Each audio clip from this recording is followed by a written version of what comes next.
32절에서 34절까지를 우리 같이 한 목소리 읽겠습니다.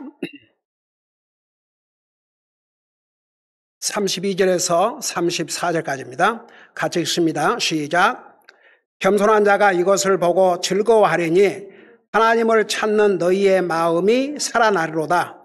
주께서 가난한 자의 말을 들으시고 자신의 갇힌 자들을 멸시하지 아니하시나니 하늘과 땅이 그분을 찬양할 것이요 바다들과 그 안에서 움직이는 모든 것이 그리할지로다. 아멘. 앉으시 바랍니다. 29절에서 36절 마지막 절까지는 하나님, 구원의 하나님을 예배하고 섬기고 살아야 될 것을 말씀하고 있는데, 오늘 우리가 같이 읽은 특별히 이제 32절에 보면 겸손한 자가 이것을 보고 즐거워하리니, 무엇을 보고 즐거워하냐 그러면 그 앞에 보면 내가 노래로 하나님의 이름을 찬양하고 감사로 그분을 크게 높이리니, 지난주에 자세하게 이 부분을 설명했죠. 하나님의 이름을 찬양한다는 것은 하나님을 예배하고 섬김이 들어가 있습니다. 그리고 감사로 그분을 크게 높이는데, 그것이 31절에 보니까 수소나 뿔과 굽이 있는 황소보다 주를 더 기쁘시게 하리로다. 그러니까 한마디로 말하면 주님을 예배하는 삶, 그 다음에 주님에게 감사드리는 이 삶은 짐승의 희생물보다도 주님을 더 기쁘게 하는 것인데, 겸손한 자가 이것을 보고 즐거워한다 그랬어요. 여러분, 성경은 겸손, 교만에 대해서 많이 말씀하고 있습니다. 사실 우리 시편 69편은 그 다윗이 이 땅에 살아있는 동안에 겪었던 많은 고난과 어려움을 이제 기록하면서 동시에 다윗의 고난을 통해서 장차 우리를 구원하러 이 땅에 오실 우리 예수님께서 어떤 고난을 당하실 것인가를 그림자로 보여준 또 사건을 기록하고 있다는 것, 자세하게 서론을 설명했죠. 그러고 보면 시편 69편 하나만 보더라도 다윗이 지금으로부터 3000년 전에 계시를 받아서 기록한 이 말씀이, 한번 생각해 봐요. 예수님을 통해서 다 성취가 됐습니다. 예수님께서 이 땅에 오셔서 어떤 고난을 받으시고 어떤 수욕을 당하시고 어떤 아픔을 겪으시고, 근데 우리 예수님께서 가난한 자에 대해서 참 많이 말씀하셨어요. 가난한 자, 가난한 자, 가난한 자. 여러분, 이런 부분을 읽을 때마다 저는 우리가 북한 구제를 위해서 지금 13년째 매달 구제연금을 들여오고 있다는 게 정말 얼마나 주님을 기쁘게 드리고 우리에게 복이라는 것을 다시 한번 생각하지 아니할 수 없는데, 여러분 보세요. 오직 29절에서 오직 나는 가난하고 슬프오니, 그러니까 우리 주님께서 이 땅에 오셔서 머리 둘 곳도 없었다고 그랬어요. 어디 우리 주님께서 음식 쌓아놓고 그냥 잡수시고 그러지 않으셨어요. 그러니까 예수님께서 이 땅에 오셔서 어떤 일을 당하실 것을 다 이렇게 이제 보여주셨는데, 우리 예수님은 자기 자신을 희생물로, 희생양으로 드리심으로 더 이상 희생의 제물이 필요 없도록 만드신 분이 바로 우리 하나님이세요. 우리 예수님. 구약시대 때는 아무리 짐승을 죽여서 희생물로 드린다 해도 또 드려야 되고 또 드려야 되고 또 드려야 되고 했어요. 왜냐하면 완전한 희생물 아니니까. 그러나 예수님께서 자기 자신을 한 번 드린 다음에는 더 이상 짐승의 희생물이 필요가 없어졌습니다. 그래서 지금 우리가 하나님을 예배 드릴 때 어떤 짐승을 희생물로 드리는 것이 아니에요. 우리를 구원하시기 위해서 자신의 생명을 희생하신 그 주님을 예배하고 그 주님을 높이고 그 주님께 감사드리고, 우리가 하나님을 예배할 때마다 살아계신 하나님을 예배한다는 거 잊지 말게 하시고, 마음을 다해서, 생각을 다해서, 힘을 다해서, 종기를 다해서, 사랑을 다해서 주님을 예배케 해달라고 기도하지 않습니까? 여러분, 교회는 다니지만 하나님을 헛되이 예배하고 사는 사람들 얼마나 많은 줄 아세요? 예배는 관심이 없어요. 그만 몸만 있는 거죠. 성경은 참된 예배를 in spirit, in truth. 우리는 영적인 존재입니다. 사람의 마음이 이렇게 감춰져 있지만 자기는 알아요. 하나님 마음 보시고. 내가 진실로 내 마음을 들여서 주님을 예배하는지 아는지 자신은 알아요. 하나님 아시고. 목사의 눈에도 보여요. 저 사람이 진짜 예배를 드리고 있는지 딴 생각하고 있는지 사람이 내 눈에도요 보여요. 어느 정도. 하물며 우리 심장, 폐부를 다 살펴보시는 하나님께서 보실 때 어떠하겠습니까? 예배만큼은 우리가 조각이나 동상에게 예배하는 게 아니고 살아계신 하나님을 예배해야 되는데 하나님 눈에 안 보이잖아요. 차라리 동상이 있으면 그것에다가 포커스를 맞추면 마음을 그리 집중하겠는데 하나님은 보이질 않잖아요. 그래서 어디에다 집중을 해야 되냐면 하나님 말씀. 하나님 말씀. 이 말씀에다 온갖 집중을 다해야 합니다. 하나님 말씀을 듣지 않으면 예배 아닙니다. 하나님 말씀을 들어야 예배가 됩니다. 그러니까 보세요. 겸손한 자가 이걸 하나님을 예배하고 하나님을 찬양하고 하나님께 감사드리는 이것을 보고 즐거워한다 그랬어요. 근데 성경은 이제 겸손한 자, 교만한 자. 여러분 우리 예수님은 얼마나 겸손하셨냐 그러면 영광의 하나님께서 사람의 몸으로 이 땅에 오셔서 자기를 낮추시고 종의 형체로 자기를 낮추셨다고 그랬어요. 우리 주님이 그렇게 겸손하셨습니다. 그리고 예수님도 아들로서 하나님이시지만 아버지로서 하나님께 죽기까지 복종을 했다고 그랬습니다. 빌립보서에 자세하게 나와 있어요. 종의 형체, 자기를 그렇게 낮추었다 그랬습니다. 하나님께서 교만한 자는 물리치시만 겸손한 자에게 은혜를 베푸신다고 그랬습니다. 교만한 자는 하나님 앞에도 사람 앞에도 설 자리가 없습니다.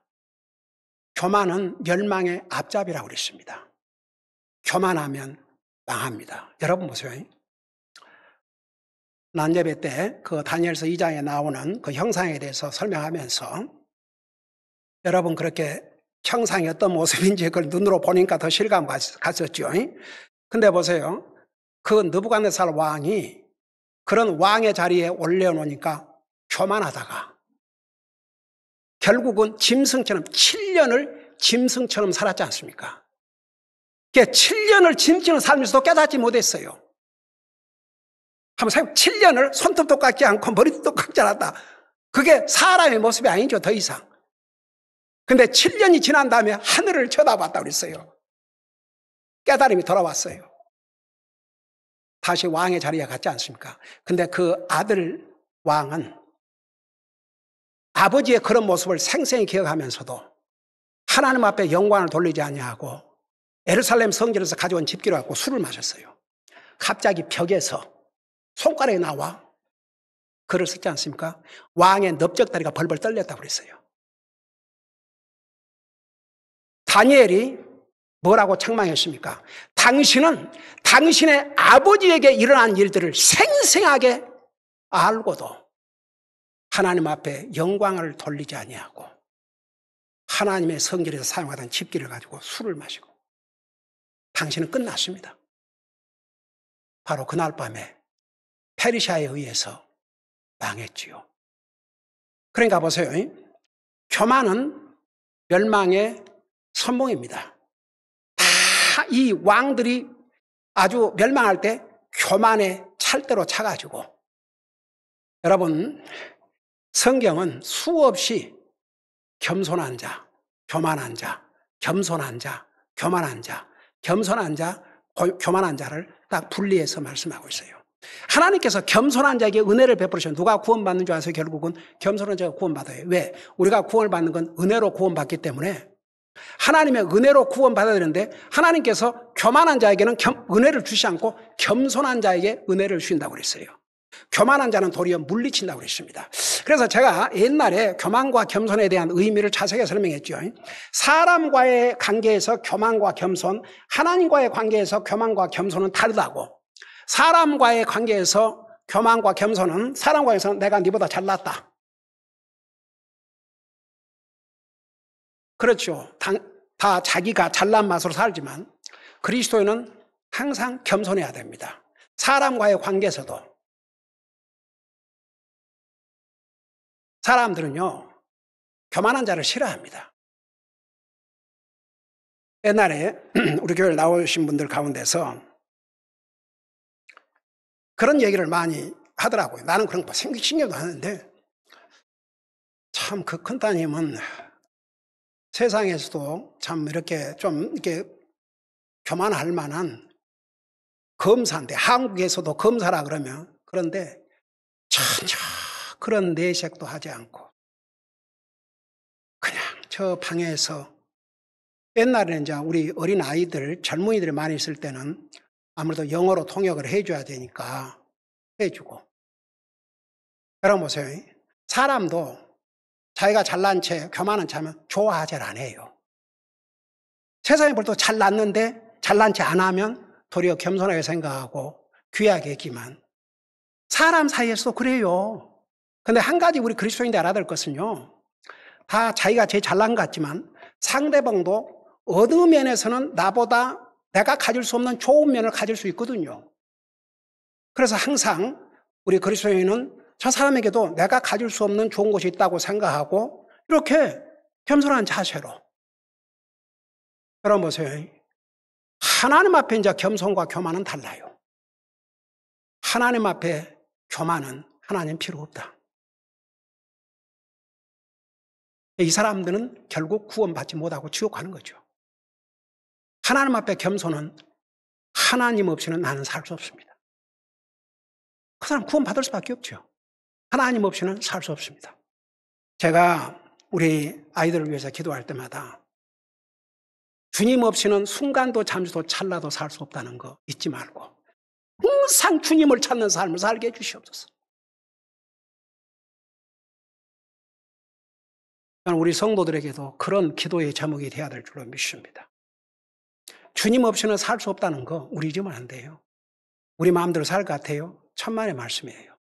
주님 없이는 살 수 없다는 거 우리가 잊지 말고 항상 주님을 찾는 삶.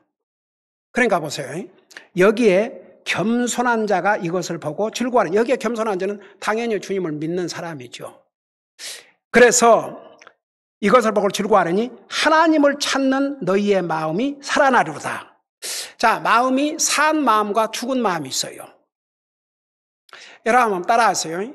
살아있는 마음, 죽어있는 마음.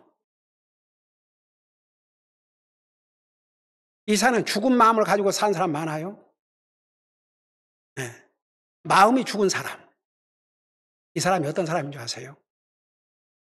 주님을 찾지도 아니하고 주님을 상관치도 않는 이 마음은 전부 죽은 마음입니다. 여기에 보니까 하나님을 찾는 너의 마음이 살아나리로다. 우리의 마음이 살아 움직이려면 항상 하나님을 찾아야 됩니다. 하나님을 찾고 또 찾고, 하나님 없이는 저는 살 수 없습니다. 하나님을 찾는 마음이 살아있는 마음이라 했습니다. 여러분, 뭐든지 죽어있는 건 아무것도 할 수 없어요. 마음이 살아있다. 여러분, 야고보서 1장에 보면 나누어진 마음을 얘기하고 있습니다. 사람들이 마음이 나누어져 있어요. 특별히 우리 믿는 사람들이 이거 분명히 알아야 됩니다. 마음이 세상, 하나님 이렇게 나눠져 있으면 안 돼요. 우리의 마음이 하나님 앞으로 딱 고정이 되어 있어야 됩니다. 여러분, 시편에 보면 My heart is fixed on you. 내 마음이 하나님에게 고정되어 있습니다. 못으로 박아놓듯이. 하나님을 찾지 않는 마음, 죽은 마음입니다. 하나님을 찾는 마음, 살아있는 마음입니다. 여러분 보세요. 우리가 이 성경 한 절 한 절을, 구절을 구절을 읽을 때마다 하나님께서 단어 한마디, 의미가 없는 단어가 없어요. 우리 예수님께서 1.1핵이라는 용어를 사용하셨는데, 자, 구약 성경은 히브리 말로 기록되어 있는데 그 말이 히브리 말은 점과 핵으로 의미를 이루고 있습니다. 하다못해 영어로 정관사, 부정관사, 더 A 이런 거 하나도 의미 없이 기록한 게 없습니다. 여러분, A라고 하는 것과 D라고 하는 것, 더라고 하는 것은 완전히 의미가 다릅니다. A라고 하는, 여러분, 우리 하나님은 A갓이에요, D갓이에요? 우리 하나님은 한 분밖에 없으신 하나님이세요. 우상은 A갓, 스몰갓, A. 그 다음에 많은 신들 중에 하나. 그래서 여러분, 이 단어 하나하나가 다 우리에게 의미가 없는 단어는 없습니다. 하나님을 찾는 너희의 마음이 살아나리로다. 이걸 뒤집어 보라면 하나님을 찾지 않는 마음은 죽어 있다고 말입니다. 여러분, 과연 우리가 매일 하나님을 찾고 있습니까? 하나님 찾아야 됩니다.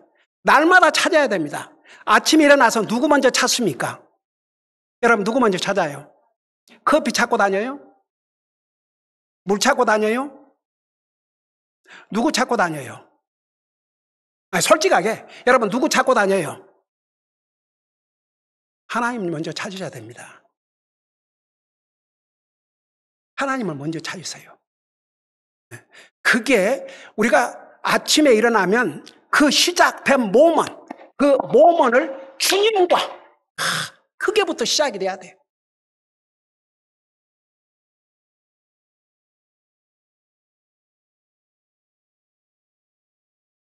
나는 우리 가족의 아이들이 아침에 일어나서 기도하고 말씀을 읽고 있는 그 모습 볼 때만큼 즐거울 데가 없어요. 조용하면 왜 조용하냐? 다 각각 하나님 앞에 기도하고 말씀 읽느라고. 그러고 나서 이제 얘기도 하고 먹기도 하고 그래요. 여러분 보세요. 하나님을 언제 찾느냐? 항상 찾아야 돼요. 아침에도 찾고 낮에도 찾고 항상 하나님을 찾는 이 마음이 살아난다고 그랬어요. 그러니까 이걸 뒤집어 놓고 보면 하나님을 찾지 않는 마음은 죽어있는 마음이다, 그런 뜻입니다. 여러분, 근데 이 겸손한 자들이 이렇게 하나님을 항상 찾아요. 왜? 겸손이 뭐라 그랬어요? 하나님 앞에 겸손이 뭐라 그랬어요? 하나님 없이는 살 수 없다는 거. 여러분, 정말 그래요? 네? 하나님 없이 살 수 없어요? 네, 그래야 돼요. 그게 겸손한 마음입니다. 근데 교만한 자는 하나님 필요 없다고 생각해요. 왜 내가 하나님이 필요하냐? 근데 왜 그런 줄 아세요? 하나님 없이도 하나님이 살게 해주셨기 때문에. 근데 우리의 호흡을 주장하신 분이, 우리 호흡을 숨 쉬고 살게 하신 분이 바로 하나님이세요.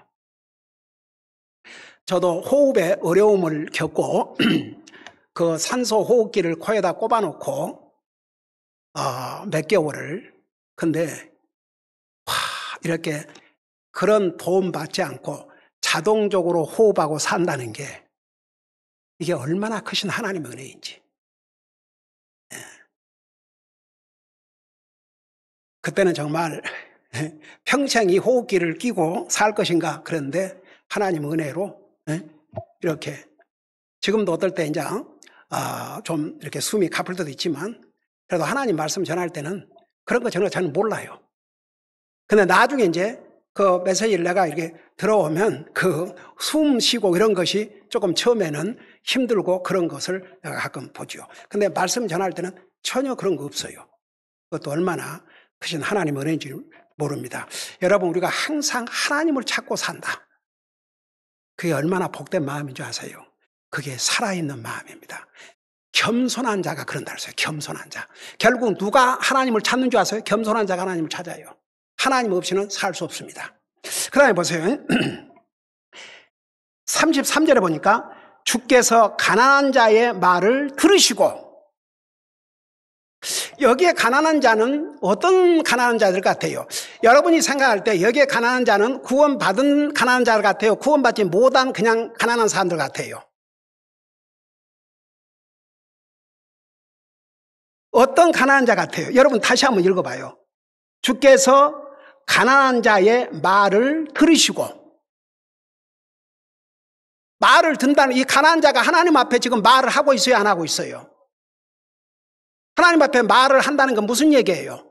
하나님을 찾고 하나님께 기도한다는 얘기 아닙니까? 그러니까 들으시죠. 아니, 기도도 하지 않고 찾지도 않는데 하나님께서 뭐라고 응답하십니까? 그러니까 얘기해 보세요. 주께서 가난한 자의 말을 들으시고, 여기에 가난한 자는 하나님을 찾는 자, 하나님을 믿는 자, 구원받은 가난한 자입니다. 여러분, 가난이라는 것은 이 땅에 사는 날 동안 참 힘들고 고통스러운 거이지만 보세요. 차라리 가난해서 주님을 믿고 구원받는 자가 돈이 하도 많아서 하나님 무슨 필요 있냐 하고 그 돈 믿고 살다가 영원한 지옥에 간 사람보다 그건 비교할 수 없이 복된 자입니다. 저는요, 예수님께서 그 부자가 영생을 얻겠다고 예수님에게 찾아와가지고 결국은 돈이 많으니까 떠나갔지 않습니까? 예수님이 그 부자가 떠나간 모습을 보면서 부자가 칼라 들어가는 것이 뭐라 그랬어요? 낙타가 바늘 귀에 들어가는 것보다 더 힘들다고 그랬어요. 그게 무슨 얘기인 줄 아십니까? 그만큼 부자가 구원받기가 힘들다는 얘기입니다. 그러니까 제자들이 뭐라 그랬어요? 그런즉 누가 하늘나라 가겠습니까? 그러니까 사람으로는 불가능하지만 하나님으로서는 불가능한 것이 없다고 그랬어요. 그러니까 이 상에는요, 돈이 많으면서도 하나님을 믿는 겸손한 자들이 있어요. 분명히 있어요. 저는 아직도 생생하게 기억난 게, 제가 그 신학교 졸업할 때 닥터 리라고, 그분은 테네시 유니버시티를 창시하고 정말 미국에 한동안 영적으로 어마어마한 영향을 미친 그런 분이 제 신학교 졸업식에 와서 그 커멘스먼 이제 메시지를 주셨는데, 그 목사님이 그런 얘기를 했어요. 한 번은 자기가 볼티모어에 있는 어떤 교회 집회를 갔는데 저녁인데 예배가 딱 끝나고 나니까 왜 나중에 그냥 그냥 양복도 잘 차려입고 아주 그 멋진 젠틀맨이 옷을 딱 벗어놓고 온 교회당을 베이큐머를 하고 있더라는 거예요. 그래서 그 닥터 리, 이 박사님의 그 눈에 의해서 나중에 그 담임 목사님한테 아까 그 형제님이 누구냐고 그랬더니 네, 형제님이요, 볼티모어에 있는 고급 쇼핑몰은 다 오운하고 있는 어마어마한 거부입니다. 근데 그분이 주님을 영접하고 구원받고 열심히 교회를 나와서 물질적으로 하나님 앞에 헌신하는 것은 말할 것도 없고, 근데 하루는 목사님, 제가 하나님이 참 이렇게 물질을 주셔서 물질로 부유하게 살고, 제가 하나님 앞에 물질로 헌신하는 것은 어려운 일이 아닙니다. 돈이 많으니까, 일단은 하나님께서 많은 돈을 주셨으니까 하나님 앞에 물질로 헌신하는 것은 그렇게 어려운 일이 아닌데, 분명히 내 몸을 살아있는 희생물로 드리라고 이 로마서 12장에, 그러니까 그것이 영적인 예배라고 그랬는데, 저는 제 몸으로 주님을 이렇게 섬기는 일이 없으니까 그게 너무 그냥 버든이 된다고, 내 몸을, 여러분 보실래요? 직접 봐요. 여러분 자꾸 성경을 보셔야 돼. 로마서 12장, 그거 제가 그냥 편리하게 설명한 게 아니고 로마서 12장 보세요. 12장 1절 봐요. 이게 주님을 섬기는 방법이 옳시다. 12장 1절에 여기 뭐라 하십니까? 로마서 12장 1절에 그러므로 형제들아, 내가 하나님의 궁유를 힘입어 너희에게 간청하노니 너희는 너희의 몸을, 그랬어요. 너희의 몸을, 내 몸을. 우리 주님께서 이 땅에 우리를 구원하러 몸으로 오셨어요. 그 몸으로 희생을 했습니다. 그래서 내 몸을 거룩하고, 거룩한다 의미는 구별시키라는 얘기입니다. 우리가 사업을 하는데 내 몸을 쓰고 직장에서 일하는데 내 몸을 쓰고 그러지만 주님을 섬기는 일을 위해서 내 몸을 구별해서 사용해야 된다고 말입니다. 구별하여 거룩하고 하나님께서 받으실 만한 살아있는 희생물로 드리라. 우리를 살아있는 희생물, 죽여서 드린 게 아니에요. 구약시대는 짐승을 죽여서 죽였지만 신약시대는 예수님이 나와 여러분을 위해서 대신 죽으셨기 때문에 살아있는 이 몸을 희생물로 드리라. 그것이 너희의 합당한 섬김이라고 그랬어요. 자기의 몸으로 주님을 섬길 줄 모르는 거, 주님 제대로 섬기는 게 아니에요. 몸을 사용하세요, 여러분. 어차피 이 몸은 늙고 병들고 죽어 썩어 없어져요. 하여간 제가 목회 38년을 하면서 보면은 어떤 사람들은 얼마나 몸을 아끼는지 벌벌 떨어요. 혹시 몸으로 뭔 수고가 들어갈까 봐서. 하여간 몸에 수고가 들어갈 만한 일은 딱딱 피해요. 얼마나 얌체 같고, 오, 주여, 저게 진짜 뭐야?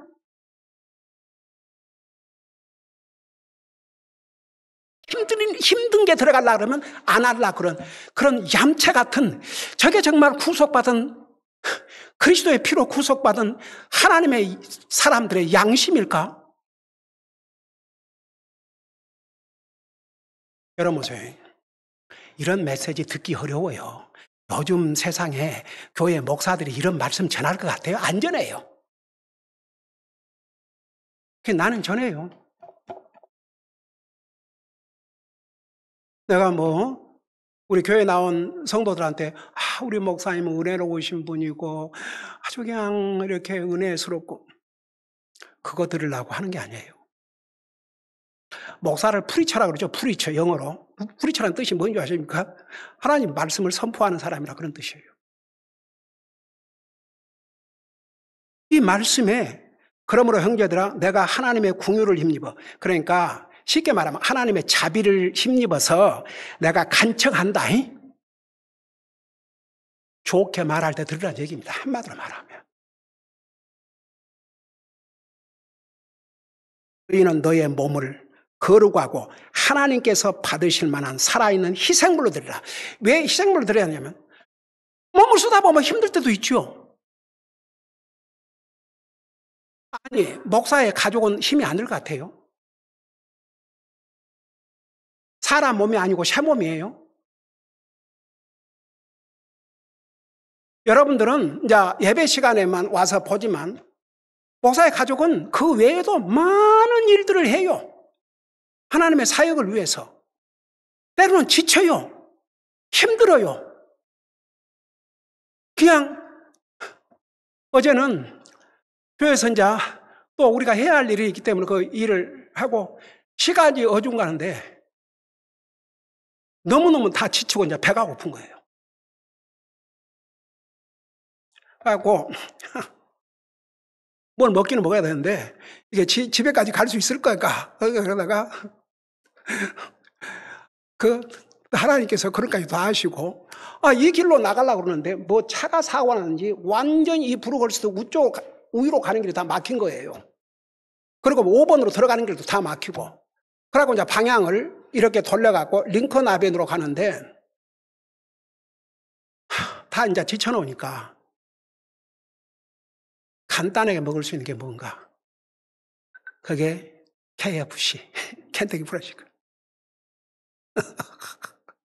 거기를 들어가가지고 켄터키 프라이드 치킨 오다해갖고 주님 앞에 감사드리고 그냥 여우가 뜯어먹듯이 그렇게 맛있게 뜯어먹고 또 주님 앞에 감사드리고 그럼 집에 가니까 그냥 완전히 그냥 여러분 때로는 주님을 섬기다가 육체가 힘들기도 하고 어지긴 하기도 하고 배도 고프고 여러분이 평생 동안 주님 섬기면서 한 번도 나는 그런 적이 없습니다. 여기 보세요. 다시 한번 이 말씀을 들어봐요. 이게 주님 말씀이에요. 그러므로 형제들아 내가 하나님의 궁유를 힘입어 너희 간청하노니 너희는 너의 몸을 거룩하고 하나님께서 받으실 만한 살아있는 희생물로 드리라. 여러분 토요일 날 전도 방문을 하려면 몸이 와서 돌아다녀야 되니까 돌아다니고 전도지를 또 뿌리고 해야 되니까 그 몸이 들어가요 안 들어가요? 몸이 들어가는 거예요.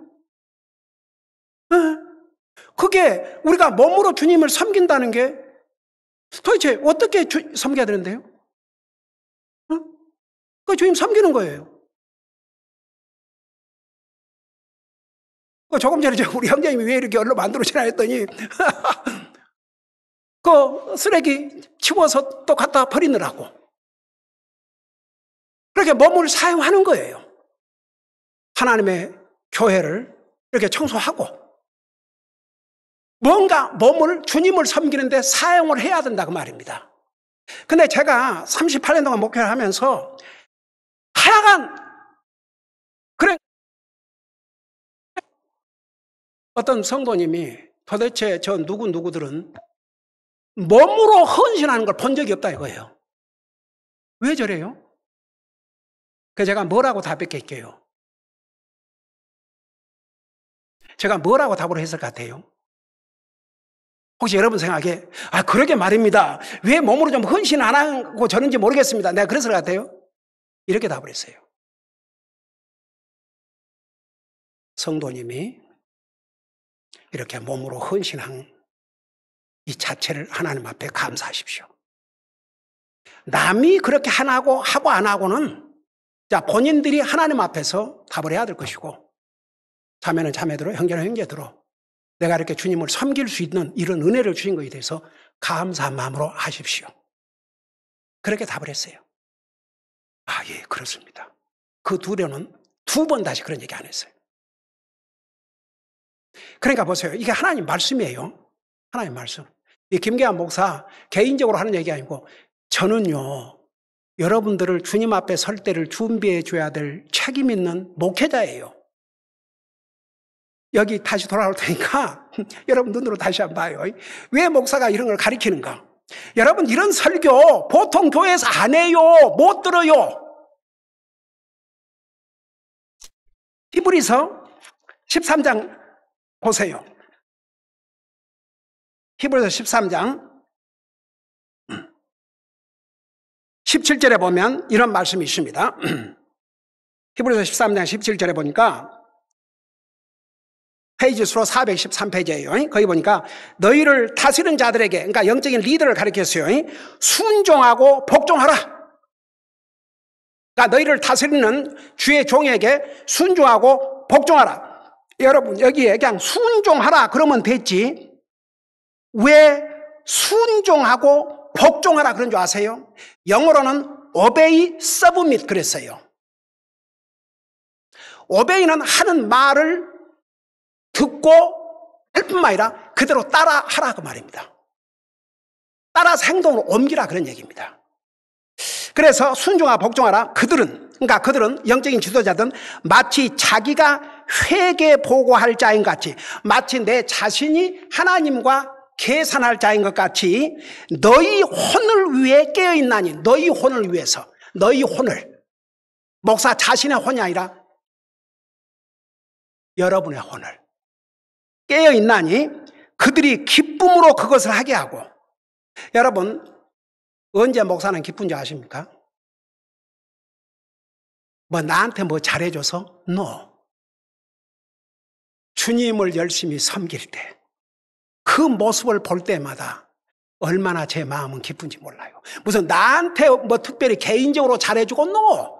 그 부담돼요. 어떤 면은. 그 만일로 그런다면은 맨날 나 목회하면서 우리 목사님 어쩌고, 그 사람도 한 사람도 여기 없어요.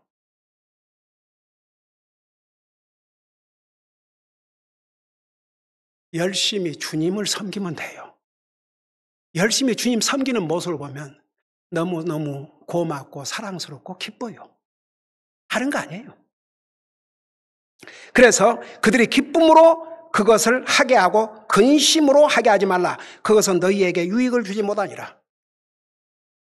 여러분 보세요. 왜 목사는 성도들을 훈련해야 되고 가리키고 또 가리켜야 되느냐?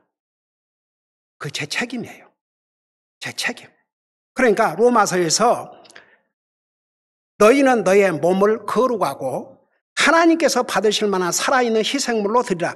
그것이 너희의 합당한 섬김이라. 여기에 합당한 섬김이라는 것을 영어로 뭐라는 줄 아세요? reasonable service. reasonable service. reasonable service라는 게 무슨 뜻인 줄 아세요? 지나친 게 아니라 그 말입니다. 굉장히 reasonable, 아주 합당하다 그 말입니다. 근데 자기 몸을 쓰기를 그렇게 싫어하는 거예요. 아주 그냥 자기 몸 도사리고 머리 어쩌든가 봐서 벌벌벌벌 떨고, 오, 주여.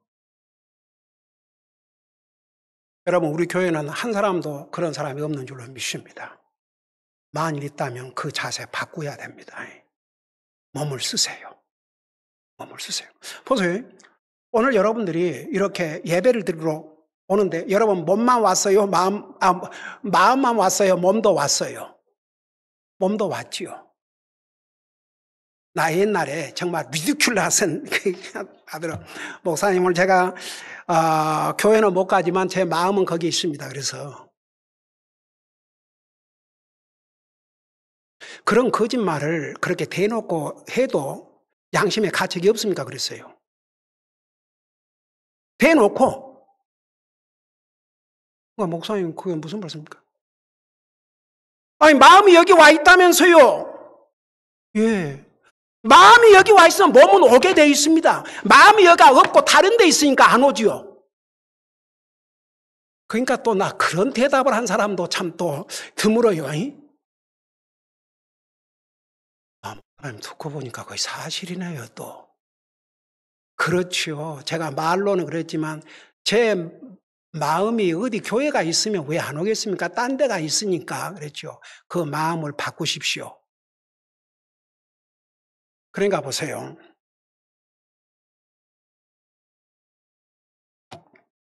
겸손한 자, 항상 하나님을 찾게 돼 있고 이런 사람은 마음이 살아있고 마음이 살아있는 사람은 그 몸을 주님 섬기는 도구로 사용을 하게 되어 있습니다. 기도하십시다. 우리 아버지 하나님, 하나님은 겸손한 자에게 은혜를 베푸시고 겸손한 자는 항상 주님을 찾고 그 마음이 살아있다는 것을 배웠습니다. 우리가 구원받은 하나님의 자녀로서 우리가 어떻게 몸으로 주님을 헌신해야 된다는 것도 배웠습니다.